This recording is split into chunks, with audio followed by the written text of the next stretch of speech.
Welcome to Bloom kitchen. Subscribe பண்ணுங்க, like பண்ணுங்க, share பண்ணுங்க, கமெண்ட் பண்ணுங்க, பெல் பட்டன் அழுத்துங்க. Welcome to my kitchen. இன்றைக்கி எங்கள் கிச்சனில் செய்ய போகிறது மொசுமொசுக்கு இலையை வச்சு ரசம் செய்ய போகிறோம். இந்த இலை பாருங்கள், இப்படி தான் இருக்கும். பின்னாடி மொசு மொசுன்னு இருக்கும். இதனுடைய பழம் காய் எல்லாம் இந்த படத்தில் உள்ள மாதிரி தான் இருக்குது. நீங்கள் பழத்தை எங்கே போட்டாலும் முளைச்சிக்கும். இந்த இலையோட வடிவத்தை பாருங்கள், நிறையா காட்டுக்குள்ளே முளைச்சிருக்கும் கிராமத்துலையெல்லாம். இந்த இலையை பார்த்துக்குங்க. இந்த அளவு 1 லிட்டர் ரசம் வைக்கிற அளவுக்கு நான் சொல்கிறேன். புளி 1 எலுமிச்சை அளவு, உப்பு தேவையான அளவு, பூண்டு ஒரு 10 பல், கொத்தமல்லி 1 டீஸ்பூன், சீரகம் 1 டீஸ்பூன், மிளகு 1/2 டீஸ்பூன், வரமிளகாய் 2. மொசுமொசுக்கு இலையை நம்ம தண்ணியில் அலாசி நல்லா எடுத்து வச்சுக்கணும். அந்த அலாசின தலையை நீங்கள் எடுத்து பார்த்தீங்கன்னா பச்சை இலையே நம்ம காஞ்ச சருகு மாதிரி சவுண்டு வருது பாருங்கள்.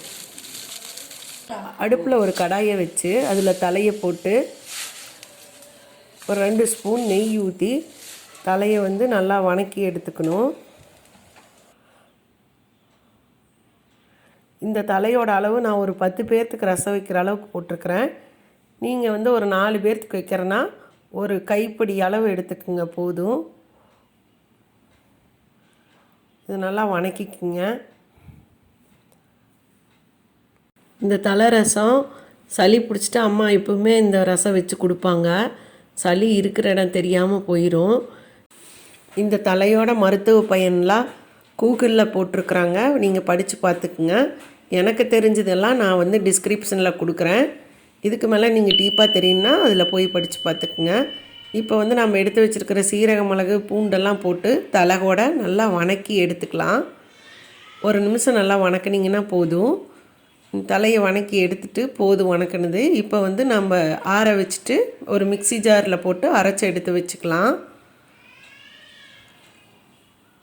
இந்த மிக்ஸி ஜாரில் அரைச்சிட்டு அதுக்கப்புறம் நம்ம புளியும் நல்லா கரைச்சி எடுத்து வச்சுக்கணும். கரைச்சி வடிகட்டி எடுத்து வச்சுக்கோங்க. இது கூடவே நம்ம அரைச்சது தலையும் புளியும் ஒன்றா கலந்து கூட வச்சுக்கலாம். இப்போ நம்ம ஒரு பாத்திரத்தை அடுப்பில் வச்சுட்டு அதில் எண்ணெய் ஊற்றி எண்ணெய் காஞ்சதுக்கப்புறமா கடுகு போட்டுட்டு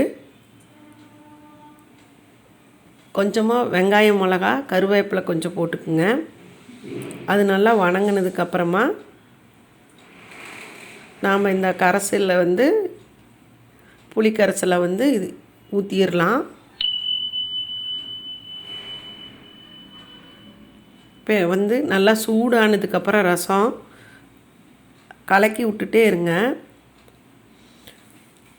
ஒரு 5 நிமிஷம் அப்படியே கலக்கி விட்டுட்டே இருங்க. கொஞ்சம் நேரத்துக்கு ஒருக்க கலக்கி விட்டிங்கன்னா அந்த பச்சை வாசம் போயிடும். அதுக்கப்புறம் நம்ம நுரைக்கி விட்டோம்னா ரசம் நல்லா டேஸ்ட்டாக இருக்கும்.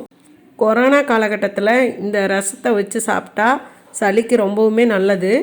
சளி பிடிச்சவங்களுக்கு இருந்த இடம் தெரியாமல் போயிடும். பிடிக்காதவங்களுக்கு வாரம் ஒரு டைம் இதை வச்சு சாப்பிட்டிங்கன்னா சளியே பிடிக்காது. இந்த ரசம் இப்போ கொதி வந்துருச்சு. இதை எடுத்து வேறு போசியில் ஊற்றி கொத்தமல்லி தழை போட்டு எடுத்து வச்சுக்கலாம். பெரியவங்க குழந்தைங்க எல்லாருமே இந்த ரசத்தை சாப்பிட்லாம். இந்த ரசம் ரெசிபி உங்களுக்கு பிடிச்சிருந்ததுன்னா ப்ளீஸ் எங்கள் சேனலை சப்ஸ்கிரைப் பண்ணுங்கள். நிறையா மக்கள் சப்ஸ்கிரைப் பண்ணாமையே பார்க்குறீங்க. நீங்கள் சப்ஸ்கிரைப் பண்ணால் தான் எங்களுக்கு ஒரு இன்ட்ரெஸ்ட்டாக இந்த வீடியோ போடலாங்கிற எண்ணம் வரும். நான் இந்த யூடியூப் சேனல் ஆரம்பித்ததே பாரம்பரிய சமையல்லாம் அழிஞ்சிடக்கூடாதுங்க பெரியவங்களோடுங்கிறதுக்காகத்தான் நான் இதை ஆரம்பித்து போட்டுட்ருக்கிறேன். Please subscribe. உங்களுக்கு பாட்டு தமிழ் பிடிக்குமா? பாட்டு தமிழ் பிடிச்சிருந்தா லைக் பண்ணுங்க, கமெண்ட் பண்ணுங்க, ஷேர் பண்ணுங்க, பெல் பட்டன் அழுத்துங்க. Love you all. Thank you.